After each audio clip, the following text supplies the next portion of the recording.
तो आज हम क्वेश्चन नंबर 5 करेंगे। अब जो क्वेश्चन होंगे वो सबसे हार्ड हैं और अब बड़े से बड़े क्वेश्चन शुरू होंगे। तो हम ऐसे ही क्वेश्चन नंबर 5 करेंगे और क्वेश्चन नंबर 5 में हमें क्या बोल रहा है, 27 2n/3 और 8 -n/3 और 18 -2n/2। तो 27 इसका पावर कितना है, 3। पिछली एक्सरसाइज में हमने सीखा था, देखिए मैं दोबारा रिपीट करता हूँ कि इसके नीचे पावर 3 है। कितना है, 3। तो हमें 27 के 3 दफा ऐसे नंबर ढूंढने जिसका हम मल्टीप्लाई करें तो उसका आंसर है 27। 3 दफा नंबर हो, 3 दफा एक जैसा हो, जिसको मल्टीप्लाई करें तो आंसर क्या है, 27 है। तो हम कौन सा मिलेगा, वो नंबर 3 × 3 और इसका जो पावर है वो सेम ही दे दे, 2n/3। ये हमने दे दिया। अब इसके ऊपर आए, इसके ऊपर पावर क्या है, नीचे 3, यानी इसका भी 3 दफा ऐसा नंबर ढूंढे जिसका आंसर आए हमें 8। कौन सा नंबर मिलेगा, वो 2 × 2 × 2 और ये -n/3 हमने दे दिया पावर। इसके ऊपर जो पावर था वो दे दिया। अब हम क्या करेंगे, नीचे वाले पे आए। नीचे वाला क्या बोल रहा है, n/2, यानी 2 दफा ऐसे नंबर हो, 2 दफा ऐसा नंबर हो जिसको हम मल्टीप्लाई करें तो उसका आंसर है 18।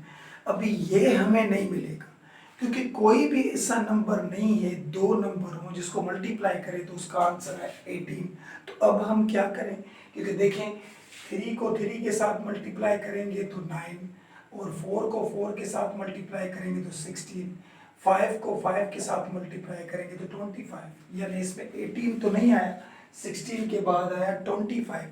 18 हमें चाहिए, तो 2 दफा ऐसे नंबर हमारे पास नहीं है, 2 दफा ऐसे नंबर हमारे पास, थोड़ा गला खराब है, 2 दफा ऐसे नंबर हमारे पास नहीं है। तो अब हम क्या करेंगे इसको, कि इसकी एलसीएम निकाल, जिसका नंबर नहीं मिले हमें, क्योंकि 2 दफा ऐसा नंबर नहीं है जिसको हम मल्टीप्लाई करें तो उसका आंसर है 18। तो हमने क्या किया, इस 18 के एलसीएम निकाल ली और हमें पेयर क्या मिले, फैक्टर क्या मिले, इसके 2 3 3 ये मिले। तो हम यही इस जगह पे रखेंगे, 2 3 और 3 और ये पावर दे दिया -n/2। ये हमने ऊपर इसके पावर दे दिया। बात समझ में आ रही। अब हम क्या करेंगे, यहाँ पे मिला हमें 3, जैसे पहली एक्सरसाइज की थी, पिछले वाले वीडियोस आप जरूर देखें, जैसे वहां पे किया था वैसे ही तरीकेकार चल रहा है, थोड़े से बढ़ते हुए जाएंगे। अब जो प्रॉब्लम है बहुत सारे बड़े, 3 मिला, ये लिखा 3, कितनी मर्तबा मिला, 3 मर्तबा, 1 2 3, क्योंकि बेस 1 होता है तो पावर प्लस होते हैं, ये पता है हमें, तो 3 लिखा, 3 मिला हमें 3 दफा, और ये ऊपर पावर 2n/3 हमने दे दिया। जो ऊपर पावर था वो दे दिया, लेकिन 3 हमें कितनी मर्तबा मिले, 3 मर्तबा। अब मल्टीप्लाई, 2 कितनी मर्तबा मिला, 2 हमें मिला 3 मर्तबा, और इसके ऊपर जो पावर था -n/3 वो भी हमने दे दिया इसमें। अब क्या करेंगे, नीचे वाले में क्या है कि एक जैसे नंबर नहीं है, 3 एक जैसे हैं लेकिन 2 अलग हैं। ये दोनों ये तो एक जैसे हैं और ये अलग है। तो हमें पता है ब्रैकेट के ऊपर जो पावर आता है वो तो सबके ऊपर आता है। तो हमने क्या कर दिया, यहाँ पे 2 रख लिया और इसको ये जो पावर है वो अपना दे दिया, 2 को -n/2, इसको पावर दे दिया। और ये 3 कितनी दफा है, ये तो 2 दफा है, तो 3 लिखेंगे हम, पावर देंगे 2, इसके ऊपर भी पावर हमने दे दिया -n/2, क्योंकि ब्रैकेट वाला पावर तो सबके ऊपर आता है। यहाँ 2 हमें 1 दफा मिला था तो उसका पावर हमने दे दिया, और यहाँ पे 3 हमें 2 मरतबा मिले थे तो मल्टीप्लाई -n/2 हमने दे दिया।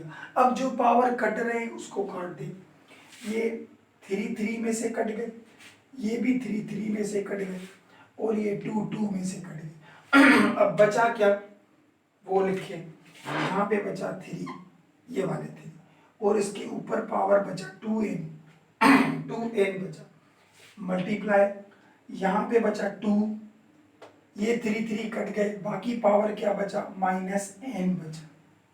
और नीचे नीचे क्या बचा, इसमें तो कोई भी पावर नहीं कटा था क्योंकि इसके ऊपर पावर था ही नहीं, ये तो सिर्फ 2 ही था, तो यहाँ पे दे दिया 2 -n/2 ये दे दिया, और ये 2 2 में माइनस हो गए, कट गए, तो यहाँ पे बचा 3 और -n हो गया।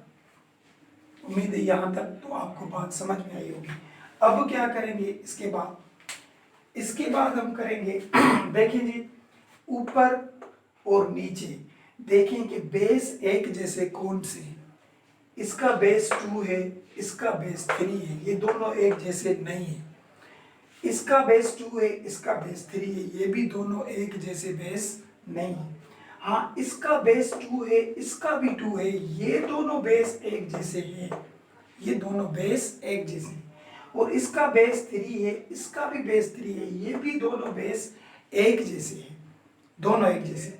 तो हम क्या करेंगे, मैंने आपको पिछली एक्सरसाइज में सब चीजें बताई थी क्योंकि हमने 1 बाय 1 सब प्रॉब्लम किए थे कि बेस जब एक जैसे हों, बेस और डिवाइड में हो, डिवाइड में, तो क्या होता है, नीचे वाला पावर ऊपर वाले पावर के साथ आ जाता है लेकिन अपनी साइन चेंज करता है। यानी ये माइनस का n/2 है तो यहाँ पे आ जाएगा तो प्लस का हो जाएगा।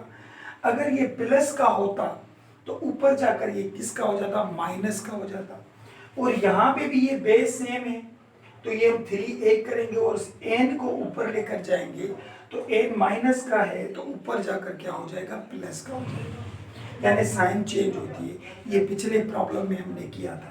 अभी इससे आगे भी कर रहा हूँ, ये यहाँ पे लिखा मैंने, ये इसको मिटा रहा हूँ, ये मिटा दी, एलसीएम जो निकाल दी, इसको हम कर रहे हैं कि 3 2n, ये लिखा 2n, और ये भी 3 है क्योंकि इन दोनों के बेस सेम है, यहाँ भी 3 लिखा हुआ है, यहाँ भी 3, तो बेस सेम हुए, तो माइनस का n है, अब ये ऊपर जाएगा तो प्लस का n हो जाएगा।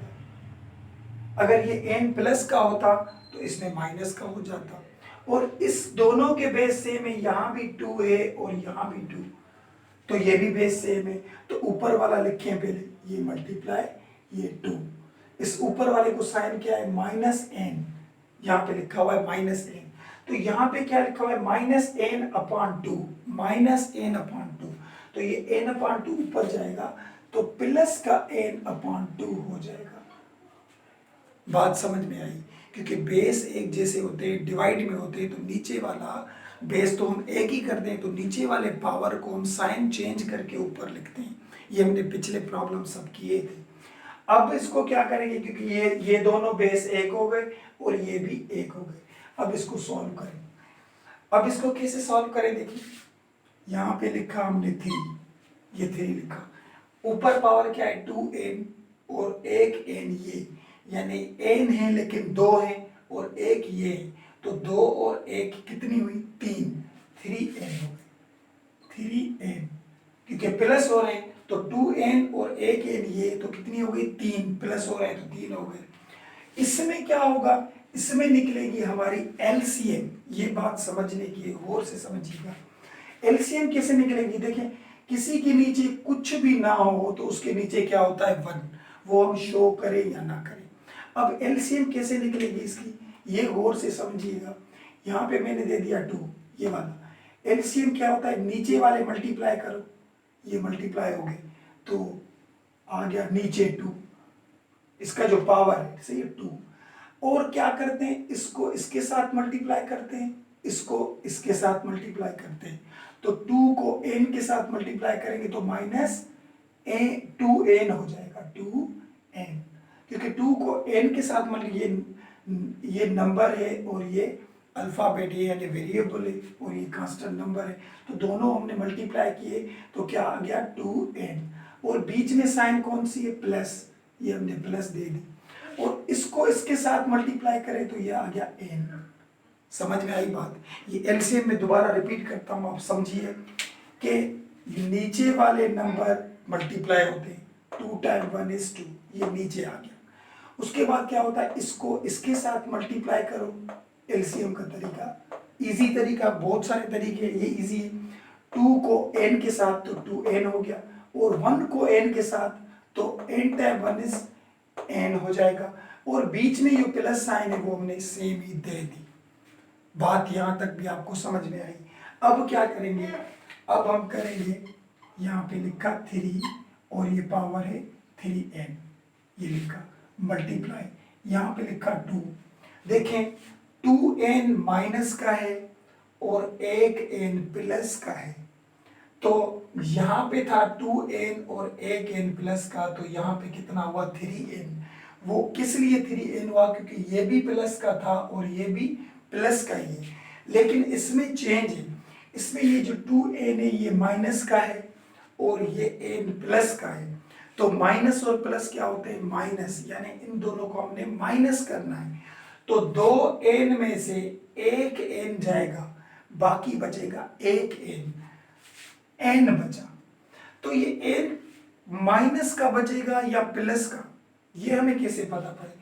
तो जो नंबर n में से बड़ा होगा ना, इनमें से जो बड़ा है उसकी साइन बचती है। ये भी मैंने पीछे सिखाया था कि 2n माइनस के हैं, 2n है, वो 1n है, तो ये बड़े हैं, तो यहाँ की साइन बचेगी माइनस की n, माइनस की n। यानी मैंने एक बात आपको पहले भी बताई थी कि माइनस का कोई भी टर्म हो, ऐसा समझे कि वो हमारे ऊपर कर्जा है, कर्जा, 2n हमारे ऊपर कर्जा है, ठीक है, और प्लस की जो n हो वो हमारे पास मौजूद है, हमारे पास है। 2n हमारे ऊपर कर्जा है, 1n हमारे पास है, तो हम 2n जो कर्जा था उसमें 1n दे दिया, 1n उनको दे दिया, तो कितने बचेंगे, 1n बचा, 1n, क्योंकि 2 कर्जा था, n थी 2 कर्जा, 1 दे दी, बाकी 1 बचेगी ना, वो भी कर्जा बचेगा क्योंकि माइनस की बचेगी। समझ में आ रही बात। तो जो नंबर बड़ा होगा उसकी साइन बचती है। ये छोटी छोटी बातें, अगर ये छोटी छोटी साइन वाली ये चीजें हमें नहीं आई ना, क्योंकि मैथमेटिक्स में माइनस की जगह पे गलती से हम प्लस दे गए तो सारा प्रॉब्लम गलत हो जाता है। इसीलिए छोटी छोटी बातों को ज़हन में रखें आप कि 2n में से 1n जाएगी तो 1n बचेगी। ये माइनस की क्यों बची, क्योंकि ये बड़ा था। अगर ये समझ में आई बात, तो n बची माइनस की। अब इसके नीचे क्या बचा, ये 2, ये हमने 2 दे दिया। अब क्या करें, देखिए जी, मैंने लिखा यहाँ पे 3 और ये 3n यहाँ पे लिखा, और एक बात समझिए, इसके ऊपर जो पावर 3n है वो प्लस का है या माइनस का, तो आप क्या कहेंगे, सर प्लस का। ये कैसे पता पड़ा कि ये प्लस का है, क्योंकि जिसको कोई भी साइन नहीं होती वो क्या होता है, प्लस का होता है, तो हमें पता हो गया ये प्लस का है। इसके ऊपर जो साइन है ये तो माइनस का है, इसके ऊपर जो पावर है n/2 वो माइनस का है। अभी हमें ये जो टर्म है इसके ऊपर जो पावर है वो माइनस का नहीं चाहिए, हमें उसको प्लस में चेंज करना है। तो ये दोनों मल्टीप्लाई में, इसको हम डिवाइड में लेकर आएंगे ना नीचे। तो मैंने पिछले एक्सरसाइज में भी 2.6 में समझाया था, या इससे पीछे जो प्रॉब्लम किए थे उसमें भी समझाया था कि ऊपर वाली चीज जब हम उसको नीचे लेकर आते हैं तो उसके पावर की साइन चेंज हो जाती है। यानी ये माइनस का अगर नीचे आएगा तो ये प्लस का हो जाएगा। तो यहाँ पे लिखा 2 और n/2, ये अब प्लस का हो गया। तो ये है हमारा आंसर जो बुक में लिखा हुआ है। उम्मीद है ये बात समझ में आई होगी।